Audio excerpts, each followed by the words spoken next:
Bismillahirrahmanirrahim. Assalamualaikum warahmatullahi wabarakatuh. Hai teman-teman, perkenalkan nama saya Safa Gina Nabila dari jurusan Tadris Bahasa Inggris kelas TBI 5E, NIM 221230162. Di video ini saya akan menjelaskan tentang materi aliran-aliran filsafat dalam pendidikan. Baik teman-teman, sebelum saya masuk ke materi dari aliran-aliran filsafat dalam pendidikan ini, saya akan menjelaskan dulu subtema dari materi ini. Yang pertama, saya akan menjelaskan dulu pengertian dari filsafat menurut para filsuf. Yang kedua, saya juga akan menjelaskan tentang jenis-jenis aliran filsafat dalam pendidikan, yang di dalamnya saya akan menjelaskan tentang pengertian, para tokoh yang mencetusnya, dan juga implementasinya dalam dunia pendidikan beserta dampak dan tujuannya. Nah, sebelumnya saya akan menjelaskan dulu pengertian dari filsafat. Yang pertama, menurut filsuf Aristoteles, ia menjelaskan bahwasannya filsafat merupakan upaya memahami dasar-dasar eksistensi alam pikiran dan juga alam semesta. Ia juga menjelaskan bahwasannya filsafat merupakan pengetahuan tertinggi. Nah, selanjutnya pengertian filsafat menurut Plato yang memiliki pengertian yang sama seperti Aristoteles, hampir serupa, tetapi ia memiliki pengertian yaitu pencarian kebenaran yang mutlak dan juga pengetahuan yang abstrak. Selanjutnya ada pengertian filsafat menurut Soren Kierkegaard. Ia menjelaskan bahwasannya filsafat adalah pengertian diri dan pengertian diri adalah jalan menuju kebenaran. Dan juga yang terakhir ada filsuf yaitu Bertrand Russell. Ia menjelaskan bahwasannya filsafat adalah upaya untuk memahami dasar-dasar pemikiran rasional dan mengidentifikasi kesalahan dalam pemikiran manusia. Russell juga menyatakan bahwasannya filsafat adalah usaha untuk membawa klaritas ke dalam pemikiran yang kacau. Jadi dapat kita simpulkan dari keempat filsuf tersebut bahwasannya filsafat merupakan pengetahuan tertinggi dan bagaimana cara kita menuju suatu kebenaran. Di sini ada 8 jenis-jenis aliran filsafat dalam pendidikan. Yang pertama ada esensialisme, yang kedua ada progresivisme, yang ketiga ada perennialisme, yang keempat ada rekonstrusionisme, yang kelima ada eksistensialisme, yang keenam ada konstrusivisme, yang ketujuh ada behaviorisme, dan kedelapan adalah humanisme. Yang pertama, saya akan menjelaskan tentang aliran filsafat esensialisme. Pengertiannya, aliran filsafat esensialisme adalah aliran yang menginginkan manusia agar kembali kepada kebudayaan lama atau kebudayaan sebelumnya, karena menurut mereka bahwasannya kebudayaan lama telah menjadikan manusia berbuat kebaikan kepada sesama umat manusia. Ada pula tokoh-tokoh dari aliran esensialisme yaitu William C. Bagley, Johann Friedrich Herbert, William T. Harris, Johann Friedrich Froebel. Selanjutnya ada implementasi aliran esensialisme di dalam dunia pendidikan.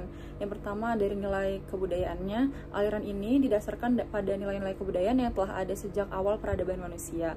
Aliran ini juga ingin mengembalikan kembali kebudayaan lama yang dianggap telah membawa banyak kebaikan bagi manusia. Yang kedua ada pembentukan karakter. Di sini aliran esensialisme memandang bahwasannya akhlak dan nilai-nilai kebajikan sangat berperan penting dalam membentuk pribadi yang bahagia.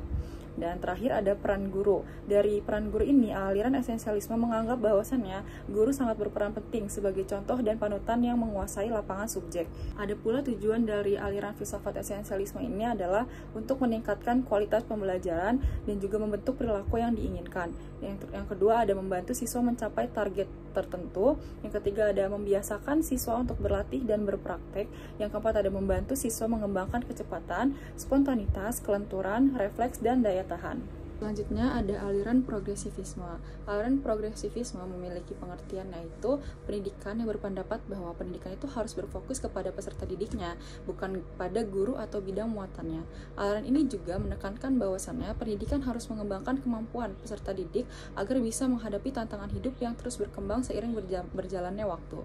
Ada pula tokoh-tokoh dari aliran progresivisme, ada 3 yaitu William James, John Dewey, dan juga Hans Feihinger. Saya akan menjelaskan implementasi dari aliran filsafat progresivisme dalam dunia pendidikan. Yang pertama ada tujuan pendidikannya. Dari tujuan pendidikan aliran progresivisme ini menekankan bahwa memberikan pengalaman empiris kepada peserta didik sehingga dapat membentuknya pribadi yang selalu ingin belajar dan selalu ingin berbuat. Selanjutnya ada peran guru. Peran guru di sini sangat penting bagi peserta didik karena peran guru harus bersikap demokratis dan memperhatikan hak-hak alamiah peserta didik. Guru juga harus menjadi panutan karena karakter dan kepribadiannya dapat mencerminkan kepada peserta didiknya. Yang ketiga ada kurikulum. Kurikulum ini harus berubah dan juga harus berkembang sesuai dengan perkembangan zaman dan juga perkembangan ilmu pengetahuan. Yang terakhir ada metode pembelajaran. Di aliran progresivisme ini, metode pembelajaran sangat penting daripada materi pelajaran yang kita ajarkan kepada para siswa atau para peserta didik. Ada pula dampak dari aliran filsafat progresivisme. Yang pertama, menekankan pengalaman empiris pada pemberian pengalaman empiris kepada peserta didik sehingga mereka dapat membentuk pribadi yang selalu ingin belajar dan selalu ingin berbuat. Yang kedua ada memprioritaskan siswa. Aliran ini memprioritaskan siswa dan mengembangkan berbagai kemampuan yang dimiliki siswa dalam pelaksanaan pembelajaran. Dan yang terakhir ada memposisikan pendidik sebagai pembimbing. Jadi di sini pendidik berperan sebagai pendidik aktivitas di setiap aktivitas anak didik dan berusaha memberikan kemungkinan lingkungan yang terbaik untuk belajar pada peserta didik. Yang ketiga ada aliran filsafat perennialisme. Aliran filsafat perennialisme di dalam dunia pendidikan ini adalah suatu proses pengembalian pembelajaran dari masa lampau agar peserta didik dapat menerapkan atau mengaplikasikan pembelajaran tersebut di masa saat ini atau di masa sekarang. Karena pembelajaran pada masa lampau ini sangat ideal dibandingkan pembelajaran di masa sekarang. Ada pula tokoh-tokoh dari aliran perennialisme. Yang pertama ada Robert Mayer Hopkins dan juga ada Thomas Aquinas. Ada pula implementasi dari aliran filsafat perennialisme dalam dunia pendidikan. Yang pertama ada tujuan pendidikannya. Aliran filsafat perennialisme ini bertujuan untuk memandang bahwa tujuan pendidikan adalah membantu siswa untuk memperoleh dan mewujudkan kebenaran yang abadi. Yang kedua ada kurikulumnya. Perennialisme berfokus pada mata pelajaran yang dianggap sulit dipahami oleh para peserta didik yang memiliki intelijensi yang tinggi. Yang terakhir ada peran guru. Peran guru di dalam aliran perennialisme ini sangat dominan. Guru harus bisa menyampaikan ide dan kebenaran yang mutlak kepada siswa. Guru yang ideal dalam aliran ini memiliki kapasitas keilmuan dan keteladanan yang baik. Yang keempat ada aliran filsafat rekonstrusionisme. Dari aliran filsafat rekonstrusionisme ini memiliki pengertian yaitu berarti menyusun kembali. Dalam dunia pendidikan, aliran ini adalah suatu aliran yang ingin mengubah tata susunan dari sebuah budaya yang lama menjadi kebudayaan yang baru di era modern ini. Tujuan dari aliran rekonstrusionisme ini yaitu manusia berusaha untuk mencari voting suara terbanyak ataupun pendapat terbanyak kepada masyarakat mengenai tujuan dirubahnya lingkungannya tersebut, terutama dalam hal lembaga pendidikan. Ada pula tokoh dari aliran rekonstrusionisme yaitu Caroline Pratt, George Count, dan juga Harold Rugg. Selanjutnya ada implementasi aliran filsafat rekonstrusionisme dalam dunia pendidikan. Yang pertama dapat merubah perancangan kurikulum, metode, media, asas belajar, budaya, dan juga sumber pembelajaran. Yang kedua ada kurikulum rekonstrusionisme ini menekankan pluralisme budaya atau perbedaan budaya, kesetaraan, dan juga futurism. Yang terakhir ada kurikulum rekonstrusionisme ini mengkaji masyarakat dan peradaban secara kritis tanpa menghindari isu-isu yang sedang kontroversial. Yang kelima ada aliran filsafat eksistensialisme yang memiliki pengertian adalah aliran ini berfokus pada manusia dan eksistensinya di dalam dunia pendidikan. Eksistensialisme juga memandang peserta didik sebagai subjek dan objek yang perlu diperhatikan eksistensinya di dalam pendidikan. Nah, adapun tokoh-tokoh dari aliran eksistensialisme ini adalah Soren Abbé Kierkegaard, Jean-Paul Sartre, Simone de Beauvoir, Maurice Merleau-Ponty, dan juga Albert Camus. Selanjutnya ada implementasi aliran filsafat eksistensialisme di dalam dunia pendidikan. Yang pertama, peserta didik itu menjadi subjek dan juga objek yang harus kita perhatikan eksistensinya.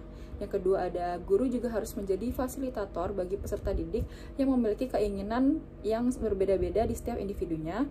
Yang ketiga, menekankan pentingnya pilihan individu, keaslian, dan juga pengalaman pribadi dari peserta didik.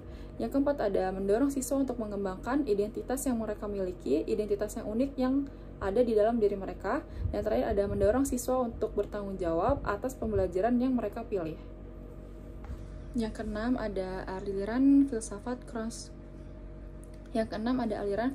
konstrusivisme dalam pendidikan yang memiliki pengertian adalah teori pembelajaran yang berlandaskan pada gagasan bahwasannya pengetahuan dibangun oleh manusia sendiri, bukan diberikan oleh orang lain. Ada pula tokoh-tokoh dari aliran filsafat konstruksivisme ini ada dua, yaitu Jean Piaget dan juga Lev Vygotsky. Ada pula beberapa implementasi aliran konstruksivisme di dalam dunia pendidikan. Yang pertama, siswa harus aktif membangun pengetahuannya sendiri berdasarkan pengalaman yang sudah ada atau yang sudah terjadi di dalam dirinya. Yang kedua, ada siswa dapat membandingkan informasi baru dengan pemahamannya yang sudah ada. Sumber belajar yang disediakan harus relevan dengan pengalaman belajar. Yang ketiga, ada pembelajaran dilakukan dalam konteks pengalaman sosial. Yang keempat, pembelajaran mengutamakan proses dari pembelajaran tersebut. Yang kelima, ada pembelajaran dilakukan dalam upaya mengkonstruksi pengalaman dari peserta didik. Yang keenam, ada guru berperan sebagai fasilitator yang bertanggung jawab terhadap setiap kegiatan pembelajaran yang ada di kelas. Yang terakhir adalah guru harus menstimulasi dan memotivasi siswa agar semangat dalam melakukan pembelajaran.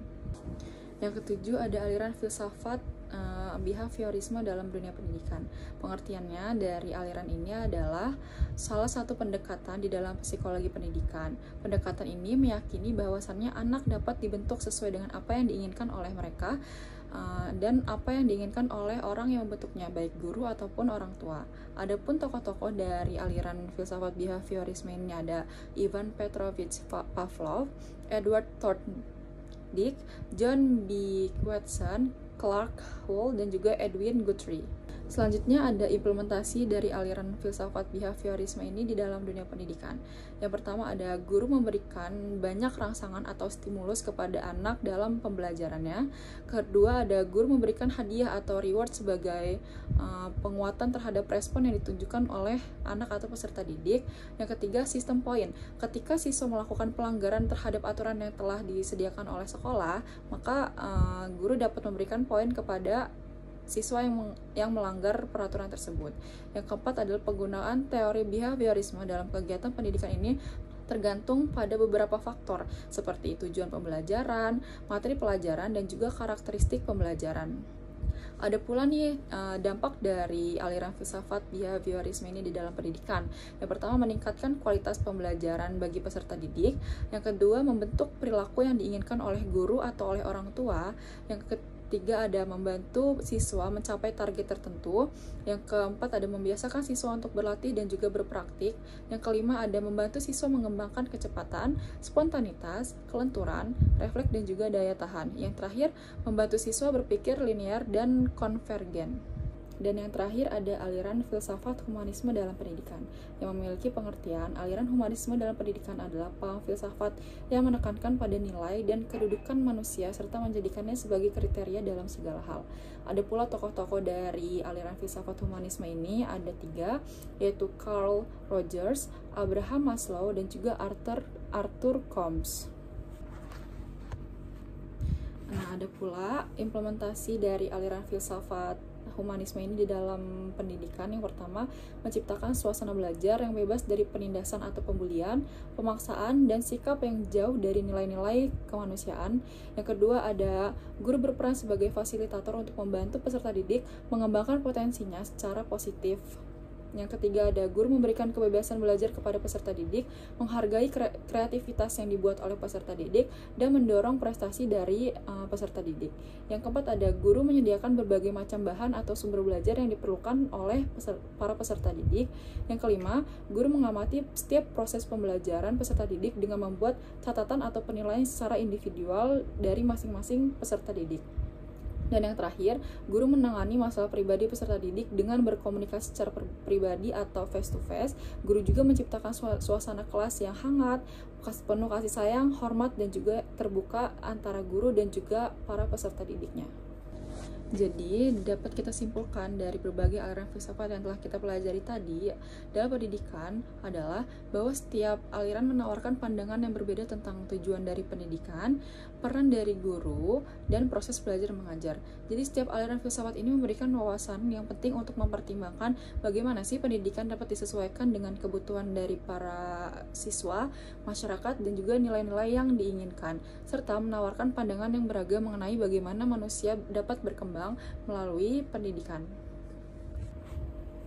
Baik teman-teman, mungkin cukup sekian penjelasan dari materi aliran-aliran filsafat dalam pendidikan dari saya.